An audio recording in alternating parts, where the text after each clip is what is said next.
Hello, good evening to you all. Good evening to you all. Sorry, I thought I was going to be early today, but I was busy, so I couldn't come on time. I'm sorry about it. Yeah, so I'm here. Oh, wow.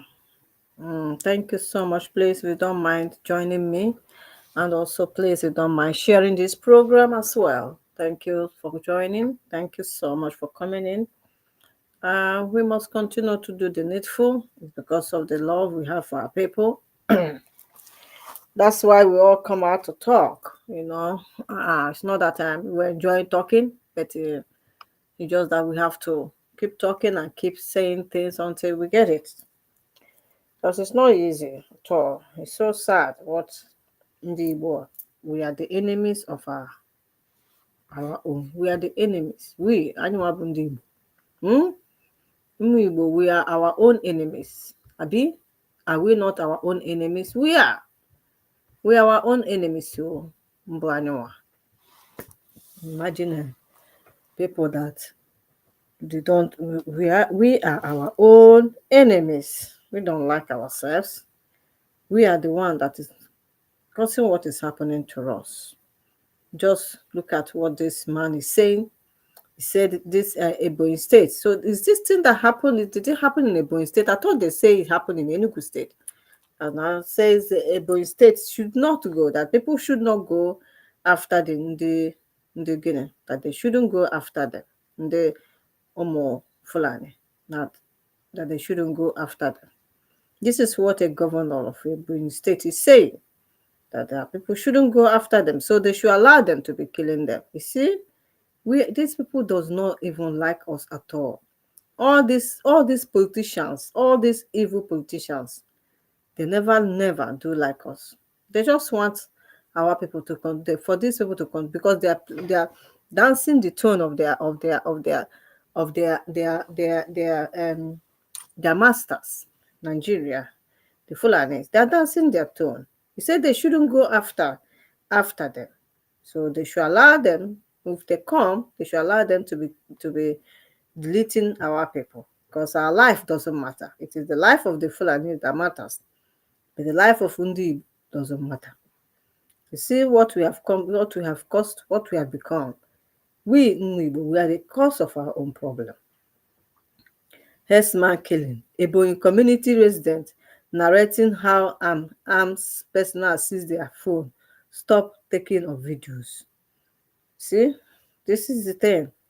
They do not want us, they do not want our people to revenge. They do not want them to revenge back. But they said they are their governors. These governors, they are the enemies of UMU. These governors, all of these politicians, they are the enemies of UMU. They have no good heart. They don't love us at all at all. They hated us. Ha kpọrọ anyị asị. Akwa ifuru ha bụ ndị miss blood. Blood ha dị miss with the blood ndị Fulani, ndị Hausa. Blood ndị abụghị ndị Igbo. Nwafọ Igbo agaghị asịsị ka nọrọ na-egbu ụmụnne ya, onwe obiọma. Ọ na-asị bube ụmụnne ya, ọ nara ego si jee egbube ha. Ọ nara ego na-asị gbube na ụmụnne m na onwe ihe ome, gbube na ndị Igbo na o jee nara ego abụrụ ihe ka onye ahụ mkpa karịa ime the right thing. Onweghị nke ya asị na ọ bụ nwunye nke aka na mma ma ha onye a na-asịzi no, go and be killing your own people. Megbue ha, gbube ụmụnne gị na-protect ndị Fulani. Sizi our people, they should not go after ndị Fulani, na ha ejekwana after them. Ndị eni na-egbusi anyị ka a sịkwasị ha ejesi na ọkwa the same thing. Echeta m one time nke mbụ Simon ekpakwukwara the same thing one time. Si ha hapụ ha ka ha hapụ ndị Fulani. Ọ bụ si ha hapụ ndị Fulani.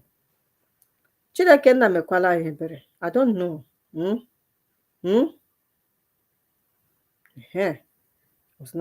God has used Ngozi Oraveze. God has used Adandi Ojo to disgrace Ngozi again today. It's going live. Psychiatric hospital of Georgia Bill being passed by chief nurse of psychiatric hospital. Right? See what they are doing to themselves. ndị na-asị na ha na fight freedom Biafra. We are our own enemies. But before I proceed, I just want to say, this mother Simon Ekpa last time, that time that we were all together. We are all together there. I was their enemy, They don't. I was like their enemies because of what happened. I just want to say that I have forgiven them. You see, Azo Kachas Wanko. I'm a good person. I have forgiven her. I have forgiven who else? Blessing. I have forgiven Chichi. I have forgiven which one? All of them. I have forgiven them. I have forgiven them because they have all collected their own shares. They collected their own shares.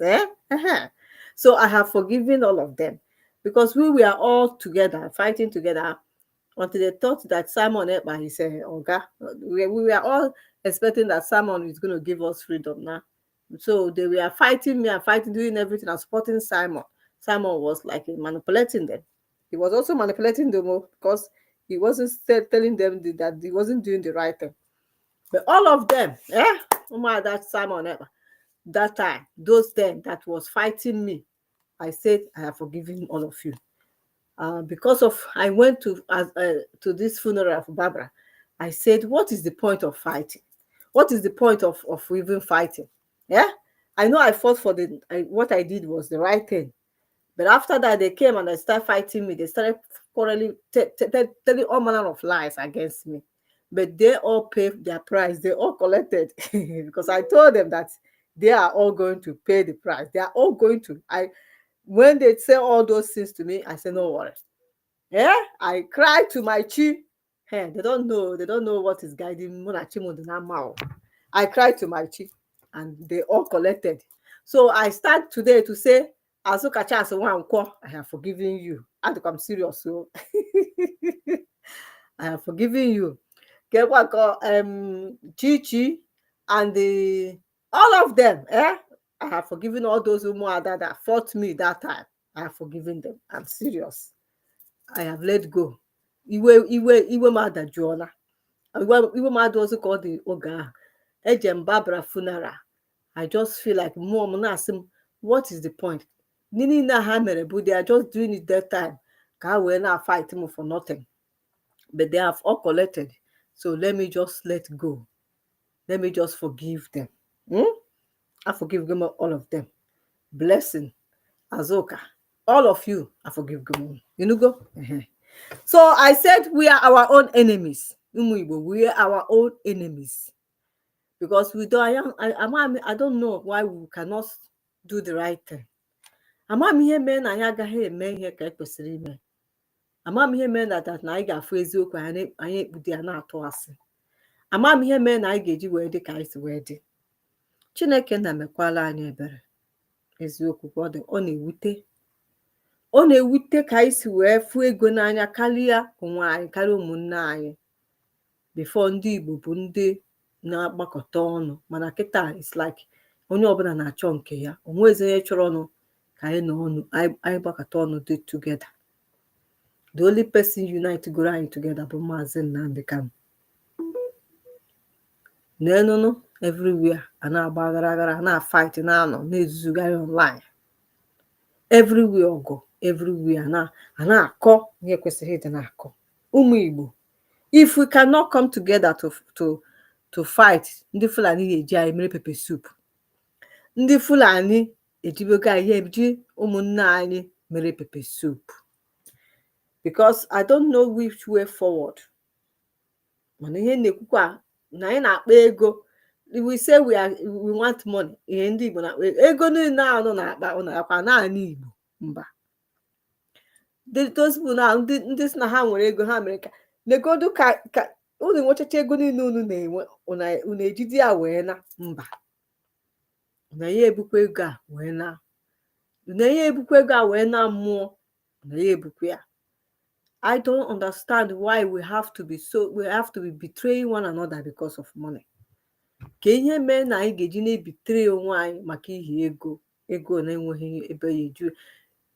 Nke Chineke nyere gị, can't you just embrace and be happy than ị na-achọ ka iwee bitere ụmụnne gị, ka i wee lụọ manshọn, ka i wee mee nke a, ka i wee mee nke a. Manshọn niile anyị lụchaa ya, mbọsị ya ahụ ya ebu ya wee je mba. Gịnị bụ nsogbu anyị? Ka ihe bụ problem anyị ndị Igbo? Gịnị bụ our problem? Ka ihe bụ na anyị ga-anọ, anyị anọgịta na ndị Awụsa, ndị Fulani awaba n'ala Igbo wee na-achọkwa n'Igbo anyị. Ọ dị mma? Mba. Chineke nna mekwala na ụmụ Igbo ebere, ọ dịkwa bad. Chineke na-asọpụtakwa n'ụmụ Igbo, biko amaghị m ka anyị ga-esi wee dị free n'aka ndị bụ ndị si na ha bụ ndị Igbo, bụ ndị politicians bụ ndị Fulani blood.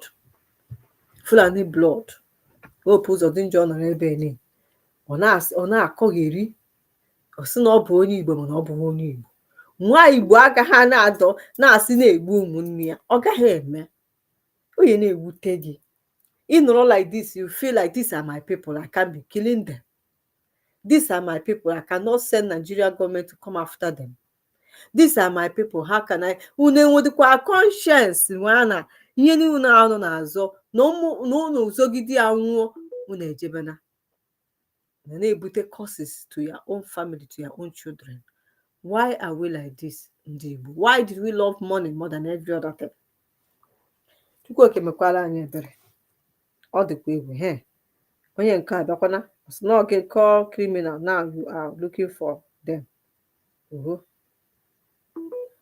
Ngwanụ ka ị na-anụ Ngozi Orabeze nkwenụ ka ọ dị. Ngozi Orabeze achọkwaghị ichenji. Ọ ya bụ ihe ha na-akọ. Nwaanyị pụta nchotu ndị Igbo ike unu gburu mmadụ. Amaghị m ihe bụ problem na ya agaghị unite as one people. I don't know why are we the way we are. Unu na-atụ asị, unu pụta nnọọ na-fight for freedom a, unu atụzikwana na-asị na akwụkwọ ndị unu na-fight ya, na-ekwu eziokwu. Stand on the truth. You guys should stop lying. Stop lying to the people. Tell them the truth. Were na eziokwu wee na-fight this freedom. That is what Maazị say. Let us speak the truth ka iji eziokwu wee na-fight ya. Onye nke apụta ọkọ asị, onye nke apụta ọtọ, ị na-atụgide ibe gị asị, na-atụgide ibe gị asị for what? Why will you be lying? Why will you be lying to? Why ị ga-eji na-atụgide nwanne gị onye Igbo gị ibe gị asị? Ka ezi unu ji behave like this. What a wicked word. Look at the one they call this woman. And what is her name? Ngozi Kenje. Ngozi Wonje Kosnafia again. Look at what that woman is saying. I just heard that video. I'm just got upset. The woman is talking about how to develop an Igbo, do this one, or no Rockefeller. Rockefeller one man over his one can, so we should embrace Rockefeller. Rockefeller and all these evil people known at this world that want to kill Ndowa. Because I may embrace. Let me tell how you and the Fulani bata Igbo. Okay, put to family Ngozi Wanje. Okay, put to family. Ndị Fulani abatara anyị Igbo na Ngozi Iweoje cannot say, how do we do to protect our people? Ngozi Iweoje Kosnafia, Ngozi Iweoje Kosnafia. He cannot say that. All he can say is that all he about investment. How can you investment when our land is not secure? Our land is not safe. Who will come to invest in an Igbo? Who will come to invest in an Igbo where there's no where there's insecurity? Who will come to invest where there's insecurity in the land? We are not talking about how our people how to protect our land from the ndị na-egbusisi ndị be anyị, ndị Fulani, ndị Onwuọbara. Ngozi Dr. Ngozi Okonje Iweala to ndị Igbo. Look at what he's talking about. Let me play it. Look at our enemy of our own. Somebody know na that position this woman know supposed to know what to do for her own people. Somebody know that position. What is their problem? Can you be individual? Can you put our problem in the woman not at that position? Or can't do it. Or my release them as in Nandekano. Ngozi Iweoje cannot say it. How many times can Patagonas release this man that is there? The Nigerian government is holding him as Nankan. Ngozi Iweoje cannot say it.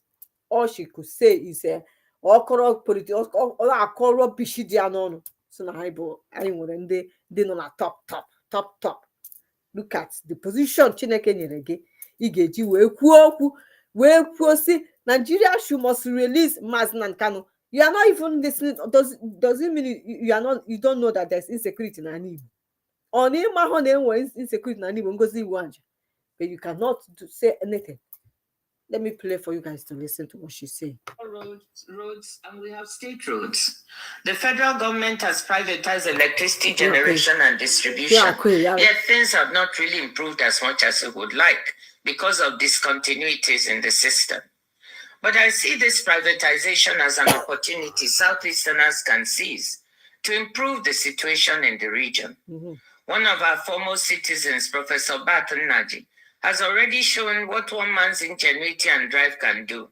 He may not have got it all right, but he has shown how we can try to solve some of our problems in the power sector. Now that the world is moving to renewables because of climate change, we also have the opportunity to move to off-grid solar solutions for our rural areas, while still looking to see how we use our gas for urban and industrial purposes. The Rockefeller Foundation in New York, together with some partners, is working on solar and battery storage solutions that can attack energy poverty in developing countries. They are looking at working in Nigeria.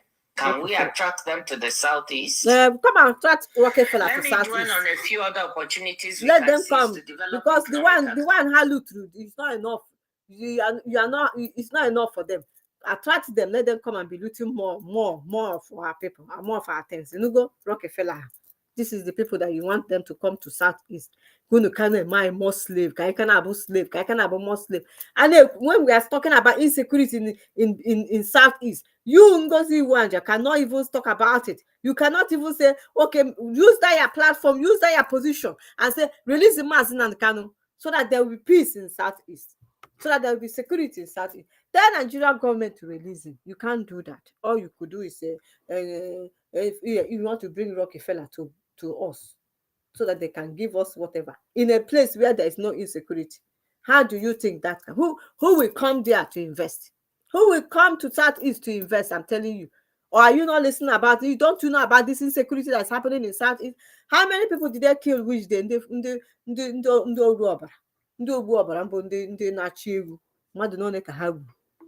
know how you won't use their platform, say your people need freedom. Your people, your people, they need freedom from Nigerian government. You use their platform, use their position, Chineke Tirigeba, say we need the Mazi Nnamdi Kanu to be released. You speak about it in World Health Organization, Igbo, you use your mouth, say it. Mami Chineke ejina eme ihe ụwa ka o si wee dị. Ndị otu anyị aka ekwesịrị itinye na position a enwe m ji ebe a sị ha release Mazi Nnamdi Kanu whether they like it or not. Are you afraid to speak or what? Ngozi Iweala? Are you afraid to say a word, to say release your brother that they are holding? Are you afraid to say it? Are you afraid to say release him so that there will be security? The insecurity inside it will cease. Are you afraid because you don't care? But let me tell you, you don't think that you will remain forever in wherever you are. You cannot land in Igbo. Because what you guys do is that when you come, you go and carry all this mopo that will be guiding you all, that will be protecting you all. But you don't forget about ordinary people that is on the street, that these evil people are going after and be killing, even farmers, going after and be deleting them. In a Kwoku, whatever. Listen. Within the region. Our biggest resource in the Southeast is our human resources. Ndi Igbo di entrepreneurial. Anyị ma alụ ọlụ, anyị ma ịzụ afịa. Some of the biggest entrepreneurs and industrialists in Nigeria are Igbos. Many micro, medium, and small enterprises that thrive in Nigeria, West Africa, and elsewhere are run by Ndi Igbo.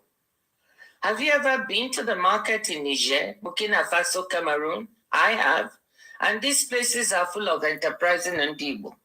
Then I ask myself, why is the Southeast looking so shabby? Why is our wealth and industry, apart from Aban and Newi, not so visible here in the region? How can we harness this entrepreneurship even better at home? Beyond Innocent, our wonderful brother, and a few others, Can we get the several billionaires we have to invest more in the Southeast so that we can create decent jobs for our young people right here? My dear Jeff Obi, I've been around. Just I went to funeral. You remember? I told you guys I'm going on funeral for that one, that Barbara that died. You remember the funeral was on Thursday. So I traveled on Thursday. No, the funeral was on Friday. So I traveled on Thursday for the funeral. I came back on Sunday morning, Monday morning. That's when I came back. Monday morning. So that's what happened. That's why you haven't been seeing me around. Did you miss me? Did you miss me? I miss you all too as well.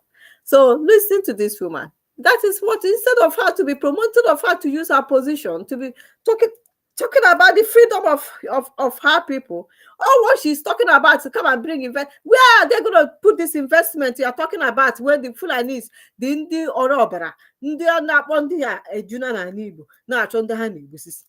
Ị na-asị investment anyị na-ekwu ebe ka ha ga-etinye di ya. When your people are not secure, they are not safe to go anywhere.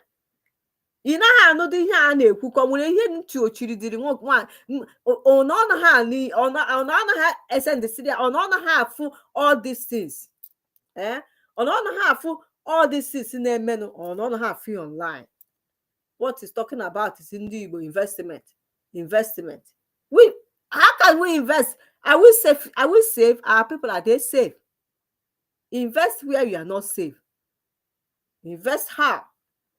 Invest before Malia abia were look at Kelbosia, which day I saw. Hi, thank you so much, John. Which day I saw them burning a market. I saw fire. What is the market? Is it in Anambra? Is it in Navy or where? Where's the fire? Burn fire. Burn their market. Is that one? Is that you're not talking about that we are not safe in Nigeria? That we need our freedom. We are not safe in Nigeria. Nigeria is not made for us. You don't talk about it. All you talk about is investment. Where would that investment be? There's no good enabling environment for investment. And the environment you can invest in Southeast. How? Tell me, this woman, what is your problem? Onwede ihe na-eme ndị asị na ha gụrụ oke akwụkwọ, onwede ihe na-eme ha na ha anaghị afụ ụzọ, na ha amaghị ihe ndị Igbo nidiri. Onwede ihe bụ problem unu ndị asị na ha gụrụ akwụkwọ na ha ama ihe. Ndị oteleshuas niile anyị nwere n'ala Igbo, ndị oteleshuas niile na-akpọ onwe ha ndị Igbo, ikwu na-ekwu okwu ka ụmụnne gị ga-esi wee nwere onwe ha na ha na kọntrị anyị tiri anyị na ọ bụghị for us. Ị na-ekwu okwu ndị Igbo na-anwụrụ steady, ị na-ekwu okwu investment. Maybe na ị chọkwara ka ị nweta share from that investment. You want your own share. Tell me, not talking about these people, how many people ndị Fulani jiri egbusisi na Igbo ikwughị okwu ihe ekwugwu ndị Igbo investment. Make una dey listen. Can we get beyond our individual beautiful mansions in our villages to make our land Igbo lovable and livable? How can it be livable? How can we have an apprenticeship model? How can it be livable? That a scholar recently described as, quote, the largest business incubator platform in the world, with apprentices emerging with skills, experience, and also startup capital, close quote, and still see our young people desperate on the streets of Onitsha, Lagos, and every small and large city in between. I want to suggest right away that we convene a Southeast Investment Forum, not for people from outside the region or abroad, but for our own Igbo business people. In this forum, we should examine what is blocking greater investment in the Southeast region and what we can do to lift these blockages. Only after this should we do a Southeast Investment Forum where we can attract outside foreign investors. Let me use this occasion to also let you know that, yes, there are investors that can be attracted. This is a very important moment in the world where investors abroad are seeking to diversify their supply chains due to the vulnerabilities they've seen as a result of the pandemic and the war in Ukraine and the ravages of climate change. Certain supply chains are being considered. Pharmaceuticals, for example, fertilizer, labor-intensive industries, and yes, technology. The question for us in the Southeast is, can we attract any of this supply chain diversification? Security first. Technology is where the world is moving to. Artificial intelligence is what the world is talking about now, and it is exploding.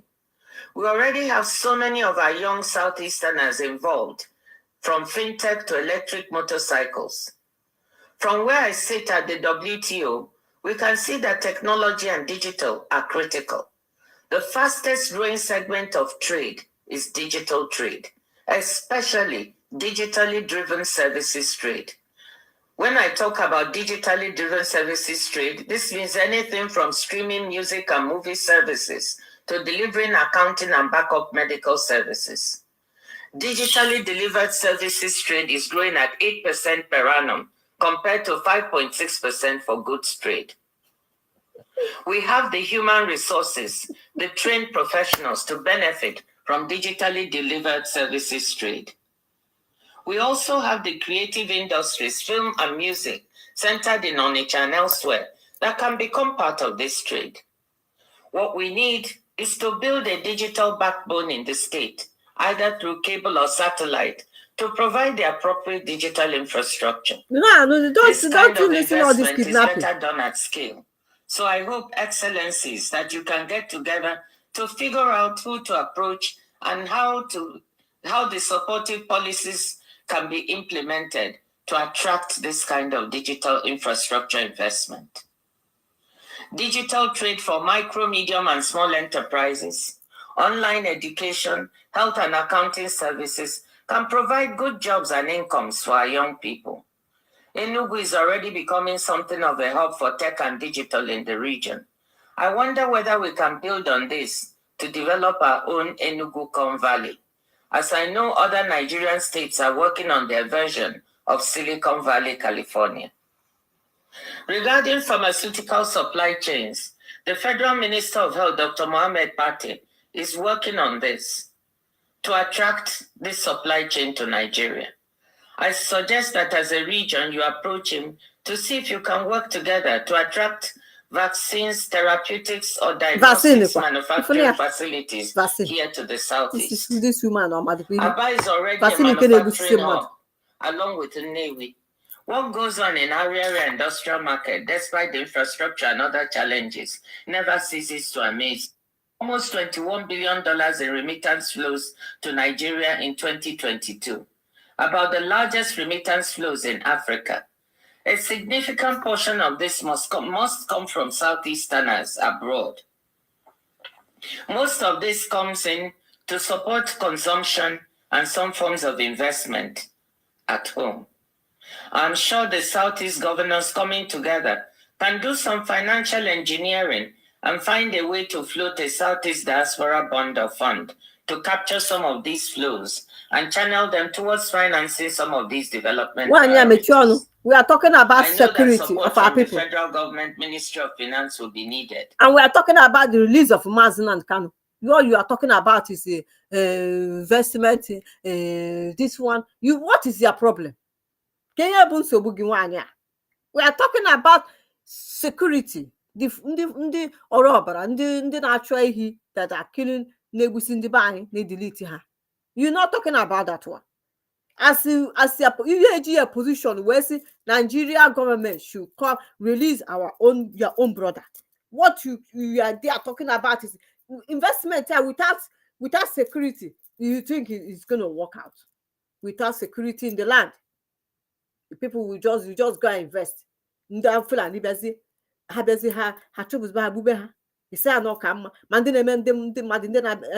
Kidnapping. The land is not secure. The kidnapping never. Kidnapping. Kidnapping. You're not talking about how to secure, how to stop all this. Now, when the government those stupid governors miss blood, that they should make sure that things are they should secure the life of people. You talk about now let me see my investment. In the mother this save. instead of stopping Fulani from killing UMU Igbo, instead of stopping them from Igbo and grabbing our land and settling in our land, in development, investment, rubbish. Now, hey, we our own problem. Anyị bụ problem for ourselves. And if we are not careful, we are going to pay. That is here. I regret onwe anyị. Nọ n'ebe a zuzugharịba. Nọ n'ebe a onye mara nke onye ma onye ha eme. Unu na-anụso onwe unu ọgụ. Onye nke Jeff is gịnị? Fake oge. You thought start. Are you supporting Ngozi Orebeze, Jeff? Are you Ngozi Orebeze supporter? Be this one you're talking about. All of them are not the same. That's why I don't care about whatever you guys are doing there, fighting yourself, quarreling about it, calling yourself all manner of names, be online, doing on the other states, other tribe. Now I'm on. If you're on him, I'm not gonna continue now. How can an alcoholic? If I was so alcohol or alcohol, but you come. Somebody about where no they drink alcohol, go they dance online. No, that one don't be something. Someone know they drink alcohol. Someone where they lead you, where they follow before. You know they drink alcohol, you know they dance online. That one don't be freedom fighter. So why okay will be a problem? When Simon was dancing online and drinking alcohol and drinking why didn't you say he's a drinking? Eh? Now you are complaining because okay it's now. Oh, how did I be a prime minister? You need a prime minister. Unu bidoro buru prime minister ihe niile kama unu ya fight freedom na na-akụ iri ha onye buru afa niile dị n'ụwa buru na-etinye ofu onye a na-akpọ Simon unu kpọọ ya unu afa niile a na-etu Chineke na na-etu ya na-etu ya unu tụgide n'afa abe ya isi unu kwuzie okwu ọsụ unu na-ego asị da shut up na ya bụ ọga na ya ha anya unu ntị ịbịa ya na-asị m oge na-aṅụ mmanya kịta ka unu bere onwe unu mebe na ndị Igbo mebe na onwe unu ihe a mebe na-eme unu. What is all this? What is wrong? This woman cannot even talk about security ọ na-akụ iri na-asị development ọ na-akọ nonsense. Is it not mgbe mmadụ dị ndụ wee mebe enjoyment security development? Our people are dying. Our people, ndị na-egbu mmadụ, ndị na-aṅụ ọbara abatago, ndị na-achị ehi ji ha abatago ala. Nwaanyị agaghị ekwu okwu about how to secure our land. Ihe ọ na ebe a na-akọ iri bụ development. Ọ ebutere anyị ndị Rockefeller wa, ndị Rockefeller, those people, ndị destruction anyị Igbo wuchi ha na-achọ ebe ha ya na-ewecha our mineral resources. This is what he's talking about. Thank you, my brother, for coming. Mazi Richard, thank you for coming. What he's talking about now is development. This is what somebody onye snob onye Igbo nọ na position ebe ọ nọ o kwesịrị iji ọnụ ya wee na-asị Igbo people are suffering. My people are suffering. My people need freedom. My people need to be free. Were power ya wee na-ekwu na-asị nwe ha ga-eme ya. Onye ọpụta na-akọ investment vaccine ya ji agbaba onwe ya vaccine ha ndị nke agbara agba ọnụ ha afụ ka ihe vaccine a na-akọsụrụ ndị mmadụ ọfụ ihe vaccine a na-akọsụrụ ndị mmadụ. What she's there talking about is you just watching the film and you try to grab your land, clean our people. You're not talking about it. Mazina kind that is supposed to protect us. Chineke send it always help on the Igbo ka we fight the enemy. Ndị ekwensu gbagara ekwensu abụghị oge ndị ajọ mmụọ bara ime those people that Satan nke ndị ọcha kretere bara ime wee sị na ha ya eji je nara ego from Nigeria gọọmenti si na ha ego a ka e wee ha wee bitere nwanne ha. The only person that can be able to do something for us. Now you too, instead of you to talk about his release, nke wa bụ nwaanyị nwe obi adịghị gị obi esikwe gị okwu ụmụnne gị a na-egbusisi ihe na-abịa na-akọrọ anyị investment South East should team up with this one. Governor should, which governor team up ha team ewere ego anya ha na ha erisisie ya. They don't care. Give them the money now, let them go and bank it in Switzerland, bank it in Europe. We are going on. That is what those evil governors are good at. They have no good hearts. He want heart of their people. Ndị house, ndị Fulani one heart ụmụnne ha. One heart na ndị abụ ụmụnne ha because ha bụ mixed blood. Onye ma ebe nne ha si tụrụ ụmụ nwaanyị a na-adị wayward esi tụtachi ime ha wee kpochie ha n'ala Igbo. Tụtachi ime ha ndị ụfọdụ ụmụ nwaanyị na-anaghị ejide nwe onwe ha. When they see money, ahụ na-eshake ha. Ndị Hausa bịa nye sị ha na ha enye ha ego, ha emepere onye Hausa ahụ, onye Hausa atụba ha ime. Wee mụtasịcha ndị niile a mụtasịrị juru ala Igbo. Nwụsị na ha na-akpọ onwe ha na ha bụ ndị Igbo. Call themselves their Igbo. Onye bụ nwa afọ Igbo will not stay and see the way they are killing their people, ụmụnne ya, onye na-emesi ya n'ahụ. Because that is who we are. Anyị bụ ụmụ Igbo. Ụmụ Igbo. Ndị niile abụ ndị Igbo. Ndị Igbo abụghị abụ ụmụ Igbo. All these people, they are called ndị Igbo. Ụmụ Igbo, nwa bụ nwa afọ Igbo cannot see the way they are killing ụmụnne gị. Obi adịghị mma. It's in how protect her. You cannot protect them. The stupid man in Kendas now. They should not. Ndị Igbo should not. They should not go and fight in the Fulani. How you gonna fight her? Ha bugbe anyị pịa. Chineke akpọsụ nri n'ọkụ ebe a.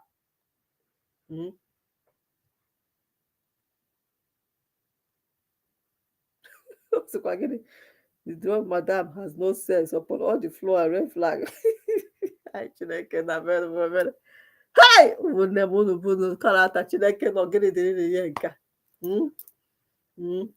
Number one concern for Igbo now is that is the thing, freedom and release of mass. Exactly. This is what this woman na-akpọ onwe ya ọsụnafịa bụ Ngozi Iwanja na-ekwesịrị ikwu. Ihe ọ pụtara ebe a na-akọ bụ oyeje mma afụ ma investment a yemi ya ebe ka ihe etinye ya ebe a n'Igbo dị hot safe secure. Ị na-akọ akụkọ investment. Ị na-achọ iwere ego mana onye ma ndị nyere ya ego ọ na-asị ka o were ya je nye ndị South East, ndị South East governors na-akị ha for people ka ha werekwa je goba land, gobe properties na Europe, na-ego everywhere, na-ego properties. They don't care about our people. That is it. Ya ka ị na-abịa here na-akọrọ anyị rubbish in investment, asịkwa investment asị. Ifere anaghị eme gị Ngozi Iwanja. Ifere anaghị eme gị. Ọ bụ na ifere na inweghị obi inweghị obi ndị Igbo. Ị nwere obi ịdị wicked. Unu enweghị niile Chineke amaghị ihe ji were position niile a na-enye unu. No worry, stay there, be talking rubbish. Mgbe ndị ofe ha bata n'ala Igbo, ọ ya ebute onye ihu bute onye azụ. Mma afụ ma nne gị, ọ bụ na ị nwere nne gị, maybe ikporogo ha jebe obodo oyibo, you don't care. So ọ ya ka iji na-akụgheri investment. Happy security, secure our people. Release mass na nkan. Kubo okwu gbasara si nye ụmụnne gị freedom. Ị na-ekwu ya. Ị nọkwa position ị ejikwu ya. Ebe ahụ ị nọ, World Health Organization. Ị nọ position ị asị na enwere ndị ịma dị a ị asị what your people need is freedom, or what your people need now is to release mass na nkan. You're not talking about it. Ihe ị na-ekwu bụ investment. Ka unu na-ezu ego niile. All you need investment instead of security. Am I the only one? Don't mind them. The stupid achievement. Tell me where you are going to stay when you achieve all this nonsense in our investment. When the Fulani busisia ndị Igbo niile, ihe agwa m ebe investment ndị employed that will keep those nonsense investments. When our youth are all being killed, ndị Fulani na-egbusisi. How many people can ndị egburu recently? Nwaanyị ahụ na-akpọ Ngozi Iwanja na kọsnafia gị ọfọ ha didn't see all this thing. He pụtara ebe ahụ ịkọrọ anyị bụ rubbish, na-akọrọ anyị nonsense, na-akọ investment na ebe ndị Fulani na-be take over our land. What nonsense. Sort of you speaking against the damage they are doing. You are talking about going to invest, bringing in Osno happen, Osno Rockefeller, ndị Rockefeller, ndị court, kwọ ya kpọta. Nke anyị ka ha tikọrọ ya etinye ka anyị na-ebe akwa na aka isi na-apụta ka ha na-achọ ichukwu anyị mmụọ. Ọ na-akpọtara anyị Rockefeller ha vaccine ha ka ha bịa ihe a na-akọ iri. Chineke melụ ndị na-ebere ndị Igbo. we are the enemy, we are the kefu ndị Igbo onu about the problem nyere onwe unu. Ndị Igbo, we are our own enemies until we begin to mgbe ihe emegide anyị kefu ihe emegide anyị. Ana Igbo ndị Fulani ọ na-asị it's not going to happen, although possible. Mmadụ na one ka egburu nwanne ụnyaahụ, how many? Onye ka ha na-egbu? Ha sigo data na ha abatago, ha ekwughị ọnụ gere voice message ndị nke ha mere kidnap na-asị na ha abatago, na ha na-egburu ha na-egbu ụmụnne anyị. Onye ka ha si egburu our youth na-egbusi ha. Mma afọ ebe ihe tie that investment, who is going to be there? Na-akọ rubbish. Nke a na-akpọ Ngozi Orabieze, ọ pụta ebe ọka aha si na ha fụrụ ndị Igbo n'anya, ma nke a na-akpọ Oge ifo ihe ha niile ebe ha nọ ebe a na-akụ iri na-akọ rubbish. Onye nke apụta were propaganda vidio na-atụnyere ụnụ. Onye nke apụta otu na o jere ebe a ihe niile ọ na-akọ nwe nke bụ nke ọkwa the same thing Simon Ekpa mere ka ha ka na-eferekwa na-emegheri gba ụmụ Igbo eziokwu na ya ekwu. What kind of problem? Me, I no go for me, I go to call a spade, whether I like them or not. Tell your people the truth. You will not. Just what I say as now no, what I say as now fight freedom. What I say as now to us. Gain them a quack ever. Gain quack, no can remember. America can now go. America will 50 states. And that is 50 states. And each state will their own general. How will you? General. I don't want to listen to this mad woman. This woman ain't the animal like this woman is on a platform now to get that sitting to know what to chat. What is that nonsense? All I'm saying is that now people has to wake up. Let all this our youth, non villages, they should go and mobilize themselves. Find a way to be taxing our people. None back home. I want not here. We're also going to support. But the problem now is that you guys are not telling us the truth. Those people that say they're coming out to fight for freedom. It took they go to Chego. Yeah, maybe had you go, man. It just had you say that cover the story. I say why we must bring out 5 or 6 people here that may audit account. Now I'm auditing. Now am I going to and now I'm couldn't a weapon. Now I'm couldn't with it. This is how others are done. You are transparent. No bond matter now to ego or do you guys will not tell. 5 or in one mother open up 5 or not 6 people now. Or ego and how the money is going out, how the money is coming. And when you get the mayor, there's nothing wrong doing it. There's nothing wrong in doing it. Now the needness na higher wasn't the support no because everywhere as scattered. Now ndị Fulani were the opportunity when abata due to now ọbụ no kọsụrụ onwe ọ no kọsụrụ men here kwesịrị na ya eme be upright. You cannot be upright. Do things the right way. Cannot uno na ekpuchigide ihe niile ekpuchigide onye kwuo kwesịrị. This is how things are supposed to be done so that we can get it right. Why can't we do it and get it right? Now ESN is no longer there. No ESN. Where are they? Someone will say he has formed his army that we don't even have nothing in our form army. Why will you even go and form army? In our form army, you will in our form army, you will anything in the Nigerian army, but you will anything. No. Oh, but also no go na fight target, go na when kaifru. Onye kwu na akpọbi onye anọ so na onye abụsabo. But we are saying that no, things are supposed to be done properly. Na akpọbi onye abụ na sabo onye abụ na kapiti ihe anyị na-ekwu ka eme ihe ka ekwesịrị ime ihe ị na-aja form Nigeria ị na-aja form army. Is it the right thing to form army? Ihe anyị kere ime bụ anya just no security bụ ESN anyị Maazị Nnamdi Kanu created. I make sure I take care of them. Protect our land. When you guys knew how they did it when Mazi was here, what they did. Onye bụ ndị Fulani, onye ka ha bụ ha ya abata mgbe a. Ha na-agbacha agbafuchara, mana ha abatawana. Ha eje na nke ndị Yoruba, ha na ndị Yoruba na-eme. Ha sị na ha abatawana South East, na-ebu ha na ihe na-abata South East. Ndị gọvanọ ndị na-akpọnwụ ha na ha bụ stupid ndị misblood governors.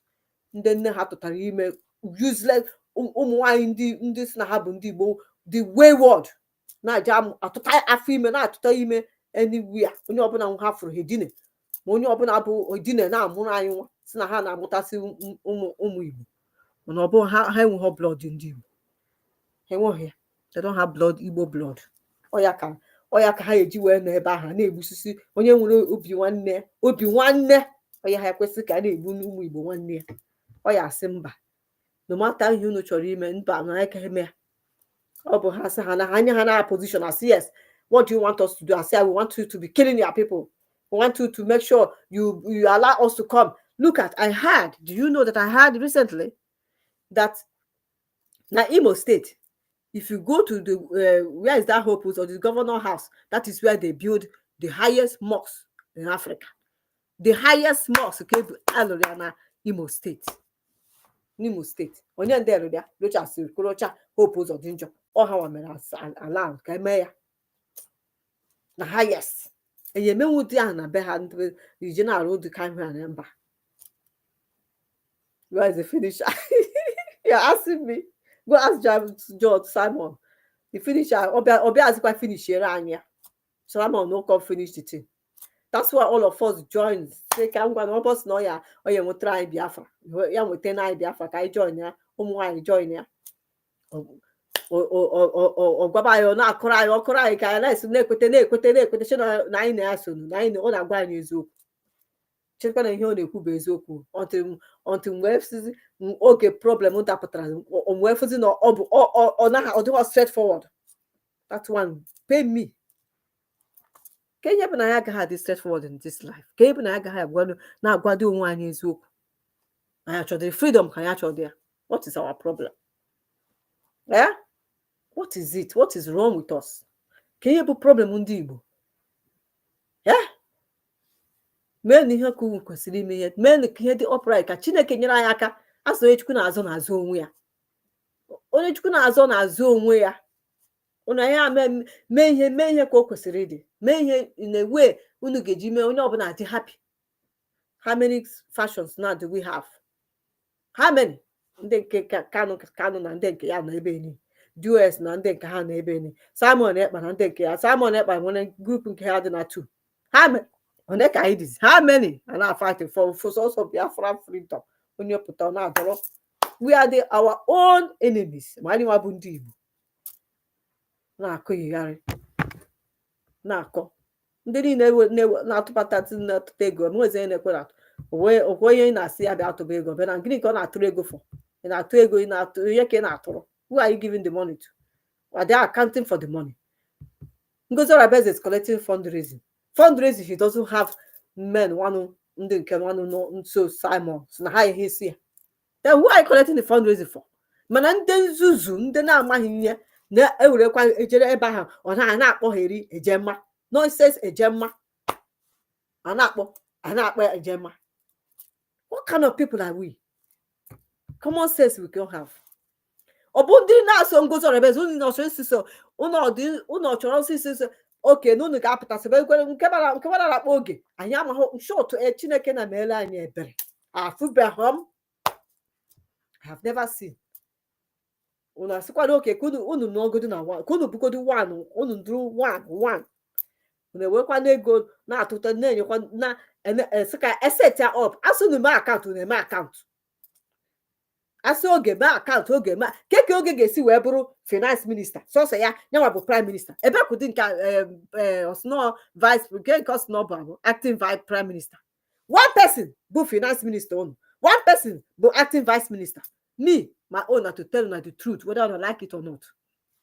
How can that? Does it mean there's no other person that you guys can nominate and say, okay, we nominate this person to be a finance minister? Then we need to have people. How many people that has to know how much we are realizing, how much we are spending? Transparent. Is there anything wrong if you do it? Is there anything wrong if you guys do it? Then only na makonu no one na fight the freedom one or na fight kwa onye kwu okwu na babari amba oge no way ya the way he talk to people oboke kwesiri why will you be talking to our people like that? Who are you? Onye Why will you be talking to our people like that? Who are you? Onye ka ibu? Onye jụọ gị ajụjụ, instead of you to calm down and explain, ị na-aba mba, ị na-abara ya onye ka ị na-abara mba? Is that how to lead people? Is that how to lead people? Yeah? Ị na-aba because no unu niile chọrọ freedom, and so what? Unu apụta na-emesi up anyhow. What kind of rubbish? Ị na-aba mba, na-abara ụmụ gị mba na nwere onye bụ nwa gị. What a nonsense. What kind of people? Take ice will end up like this. What is our... look at the Fulanis, look at it now. They have come to our land. Una nọrọ ni na-akọ ndị nkwukwu okwu ndị nke dị ese asị m, if you not talk, ka ihe ha na-eme, what are they even doing? Where do we... ọ bụ na asị ha oke ndị Igbo ngwa na unu ga-atụwakwa n'ego. Who onye ka anyị ga-trust na asị this is the person that will be giving this money that can, we know that not gonna use or utilize their well. How do we know? Nne nna ya anya ego nke atụrụ ya ebe a na-akọ akụkọ na ya. Just look at a na-akọ akụkọ na nke nne nna ya anya. Here is the problem. Ego niile anyị tụrụ wee nye anyị amaghị ebe ọ dị. Akwụchara m ụgwọ m niile ma the Fed fund he niile akwụchana m ya. Where is all the home money? Nobody knows. Oh, niile mere this struggle. Ndị ESN si na ha ndị nke Simon Ekpa si na ha chọzi ha si na ha gbasịsịa ha anabana na oduna na omume chọọ unu chọba ndị unu ya recruit. Mma afụ ma ụmụazụ ahụ ya na-achịtaba azụ so unu bịa ka abịa recruit ha. Ebe na ha dị stupid because unu adịghị sincere, unu adịghị sincere. Na-atụta ndị nke pụrụ apụpụ nwanne anya na-achịta azụ so bịa fight ba. Ndị niile nwụgoro anwụ na-echekiri nne ha na nna ha, na-echekiri family ha, ama ka ha si eme, ama. Do you care about them? A na-atụ ego, gịnị ka unu ji eme? We don't know. Onye jụọ ajụjụ na baba mba na sị mba gaghị adị na. How do we get it right? How? Sọsọ oge bụ finance minister, sọsọ oge bụ ebe ka ụdị a na-eme. It's going to be deputy prime minister. You step aside for somebody to take over as finance minister. How can you be a deputy prime minister? Do a finance minister? So no. So the fundamental. Only okwu na say why he ejikwu. Me, I call a spade a spade. If you don't like it, that is not a problem. When I like it, then I go on his work. I'm not going to be here, be praising you all because our people are dying. Our people are dying. Wake up. It's quasi kita ka atubego ke mad na tuego we say can support ba. Who do I give money to support? I not give anybody. No say think about no they give. What kind of rubbish thing is this? What kind of people are we? We are our own enemy. Anyị nwa bụ ndị Igbo.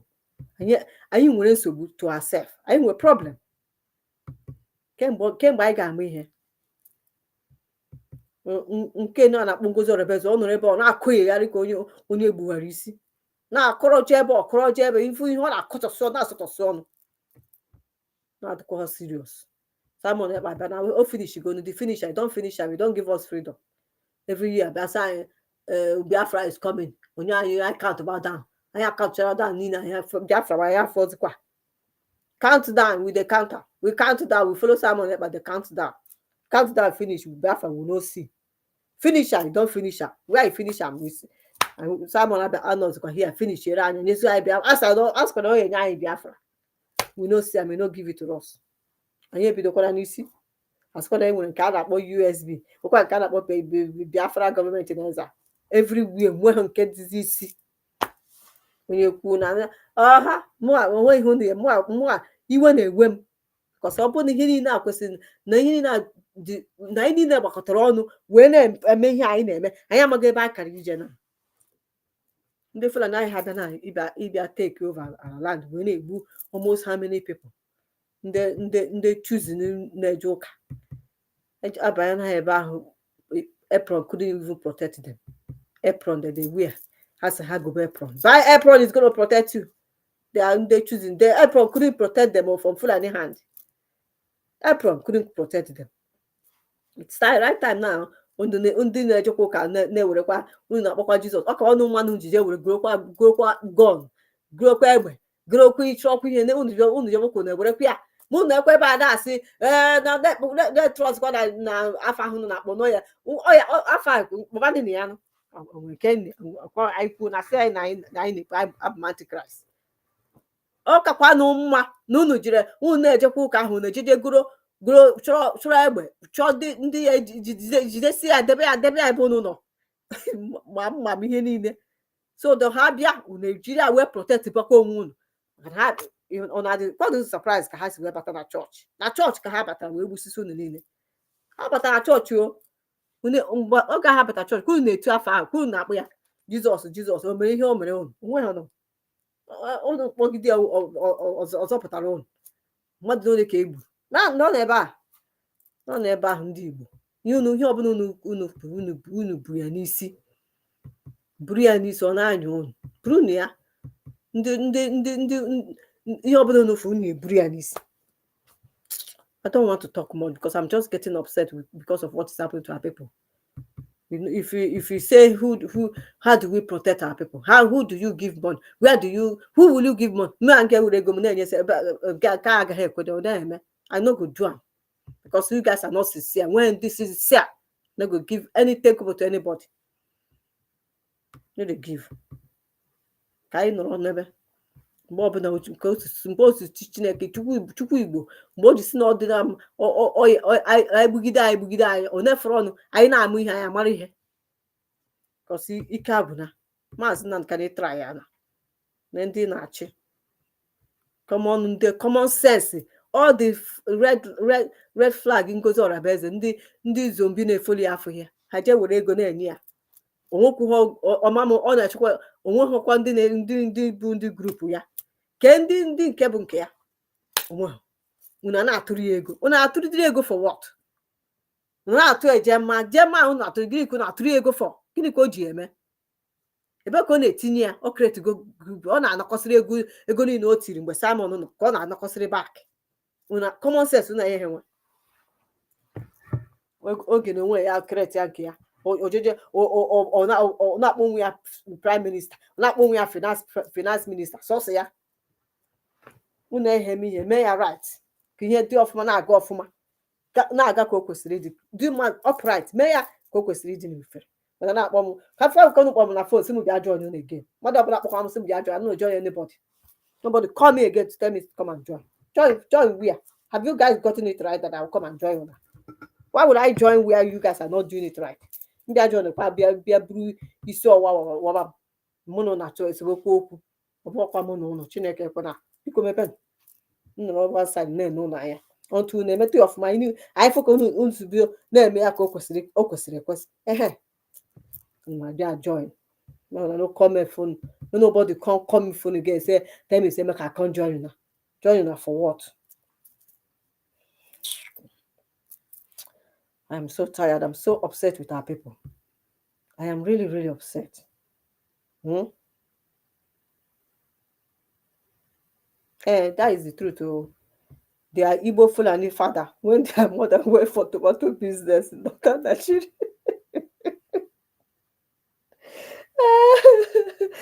Ay, Chineke melu memere ndị Igbo. Ay, fiakwa. Fiakwa hamunde de kandi buy. I've never seen people like our people. Why are we like this? Why do we love money? Can you the way we go na carry ihe niile? Can you the way we go na too much carry everything? Mmadụ ga-eji ego wee lee nwanne ya. Mmadụ ga-eji ego maka ihe ego. Enwezi conscience mba. No matter ego no offer am, I will not take because to destroy my people. No, I can't. Una nwere kwa conscience ya. Ngozi Orabaeze onye nke ndị Nigeria nyere ya. O wee na-esi ọnwụ if not ihe ha esi ọnwụ hapụ no step aside si oge ha mebe ị na-ebe ha anya ebe ọ na ha sigo na Simon Ekpa sigo oge mebe according to them Simon Ekpa si oge na ya take over ihe emebụ na gị abụ nwaanyị is step aside but o nwere ihe iji wee you have interior motive if not why can't you step aside and say oge mebe ka unu bụrụ n'ụwa anụ na-eme n'ọnụ one place ego enyi na collect ebe a na-enye ndị ofu one pocket ọ na-agaghị na one pocket ọ naghị eme ya nke ị na-akọletiri ego afọ the sef na-akọleti ya na one pocket wee na-enye ndị nwanụ unu na-enye ndị nwa na-enyekwa bụ nke ha na-eme ha emeziri ihe ọjọọ ha mebe ihe dị mma ọ gịnị na-emedi ndị Igbo Chineke ekwala ihe ọjọọ afụbeghị m ọ na-ewute seriously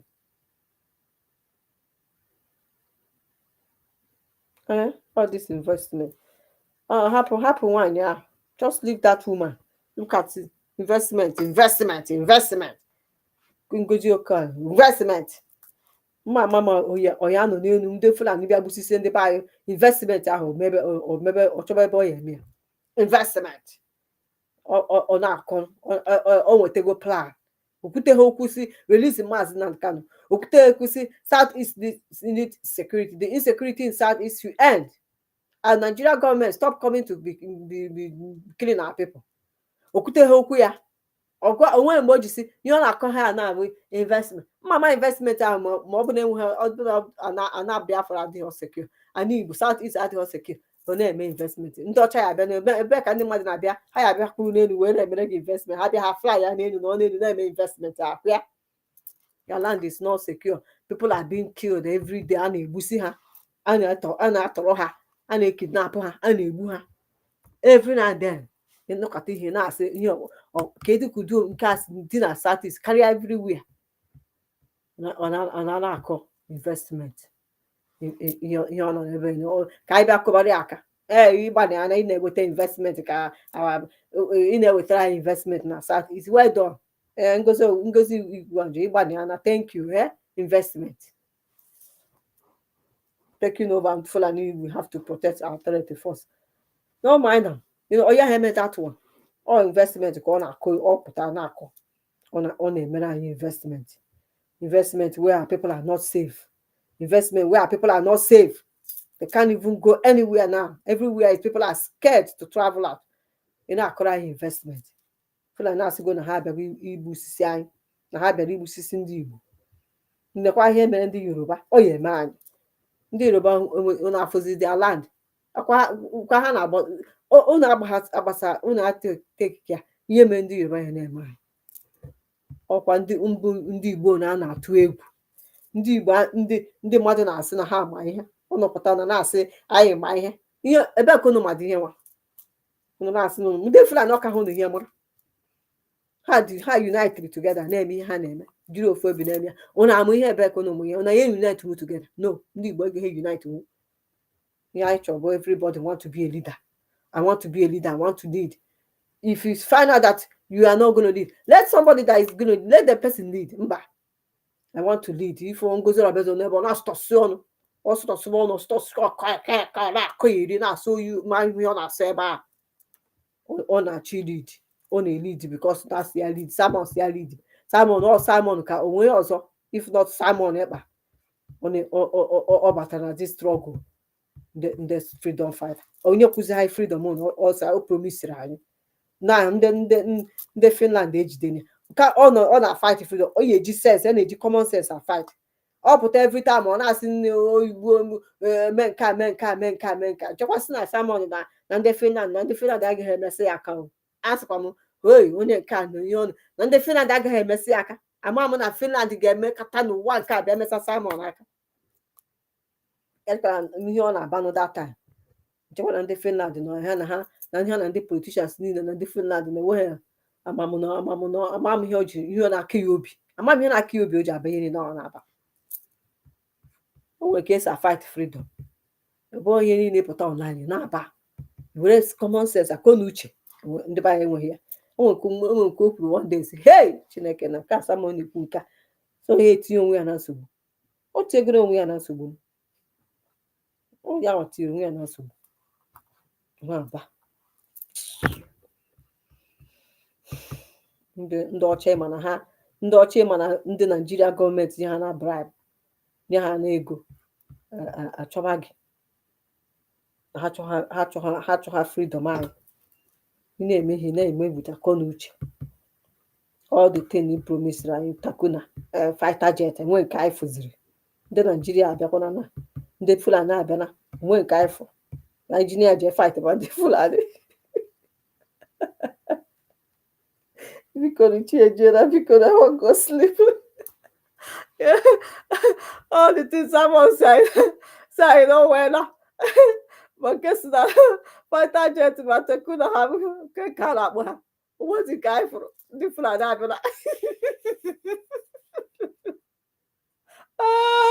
I get when you fight about the Fulani, how to go to the Nigerian government, the stupid wicked Nigerian government. Maka ndị Fulani ha sịkwa egbu other place ha sịkwa egbu ndị Benue ha sịkwa egbu ndị Yoruba sọsọ ndị Fulani a ka a na-aya nọ Fulani ka a na-aya ma ha ebu n'onwe ha batara ha chọrọ ka ha take over ọ dị possible na ha ga-eteki nwe over mana ihe mebe na ha ga-egbusisi n'ebe anyị nne Chineke agaghị ekwe ka ndị Fulani take over n'Igbo Chineke agaghị ekwe Chukwu Igbo biko ekwena ka ndị Fulani take over n'Igbo ha nọgo everywhere ebe ha nwere biggest mosque na Igbo ebe ha nọ si na everywhere na-echezi ma ndị be anyị ihe nwa akọ n'uche mara ihe Fulani abịakwa na-nye ha ego na-asị ha ji egbusizi ụmụnne gị ha ya nara ndị otu Hope Uzodinjọ ndị na-enweghị obi ọma kpọrọ ụmụ Igbo asị mana ha jisi ike ofu ụbọchị ha epei price ihe ọjọọ niile ha na-emegide anyị Hope Uzodinjọ ya jisi ike ya na ha niile ma nke Anambra ka apụta ebe a na-akụ egharị ichekwana nke ichekwana ha ya bụ ezigbo mmadụ ọ pụta ha ruo ha na mgbe ha ya chọba elekshọn ha bịa ha na-eme iche na ha ya bụ ezigbo mmadụ ama ha banye ha n'ebe ahụ akụkọ ihe a na-eme ndị ọzọ emebe ha that's why ji wee need freedom so that ka ọ bụ na ha banye ebe ahụ ya like ha ya saa kụtawe maka si na anyị bụ na anyị nweta freedom Biafra anyị all these stupid person onye ọbụla bịa contest esi na-abanye na that office ime ha na nke anyị like anyị apụtakwa maachị asị gị pụọ ọ bụghị nke anyị ha maachị wunu because anyị nọ na Naijiria onye ime ha na ojebe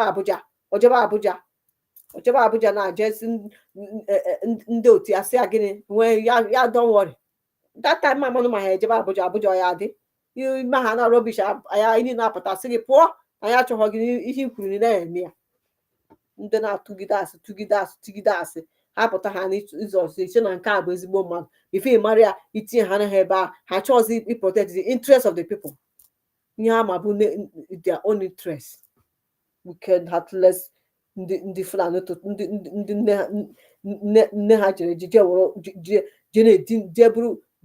je na-edina ndị ọbụ ụmụ nwoke ọbụla ha fụrụ were miss blood mụchuo n'ala Igbo I'm not done again. I'm done talking. I don't want to talk. I'm just getting upset. The body need to wake up. They need to wake up. How can they wake up? How can they wake up for us not to continue like this? Everywhere fight, quarrel. Everywhere.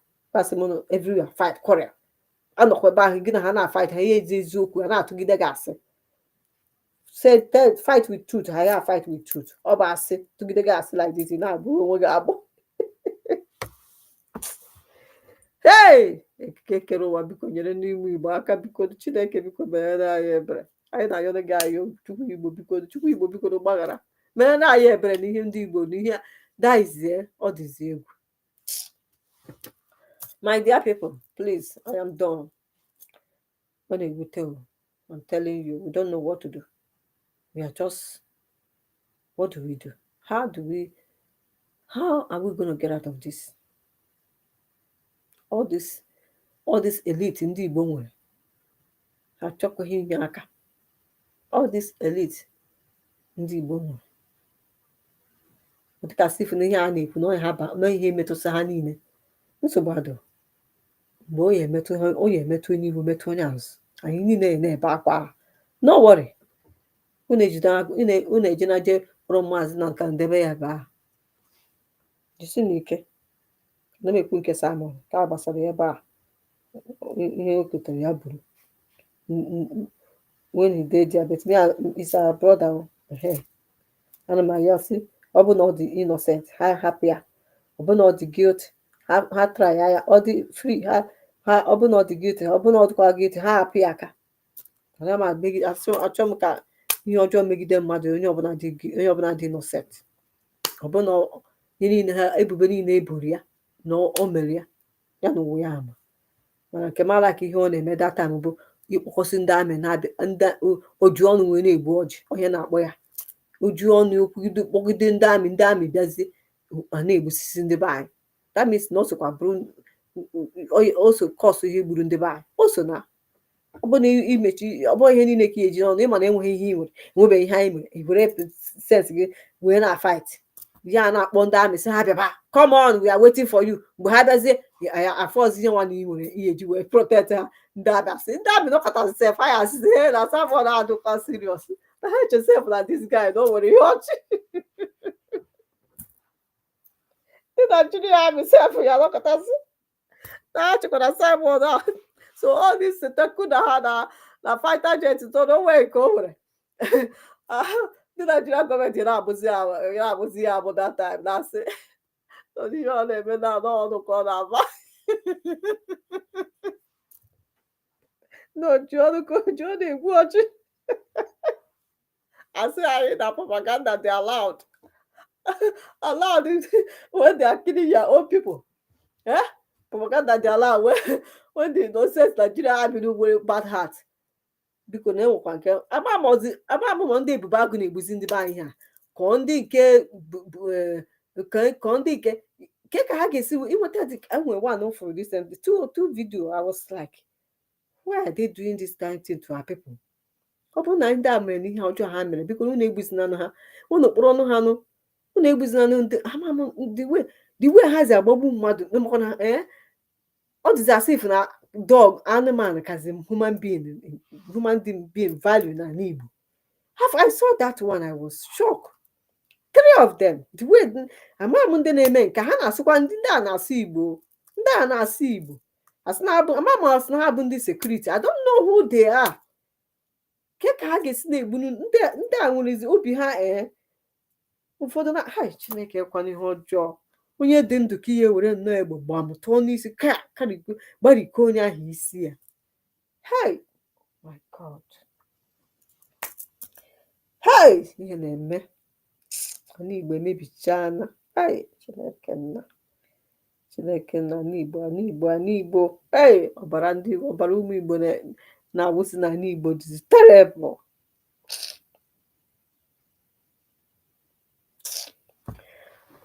bye bye ndị ị na-eje were ego nye ndị ịma ha ka ihe ha ji ego ga-eme na-akpọ m na phone but I if you support us I go support when I don't know what thing they take my money when they give they do when I go support for her what thing they take the money they do when they do account when they do things transparent ka were kwa ego nyocha na bụrụ akọbụ ya akụkọ I know they give thank you again men and leave me men nobody come you I don't tell you now when I come again say come support because of what is happening to our land because of Fulani don't enter who will I give money to onye ka mmenye ongozora beze ko oge ko ndị US who will I give when una scatter China everywhere na no I know is one body opo ga ESN no I were ego you know imano ESN imano one body ka na ede who will I give no come again I no dey give any money to anybody good night bye bye they pay me say the thing will happen like this say how do we protect our land that is my annoyance now how do we protect our land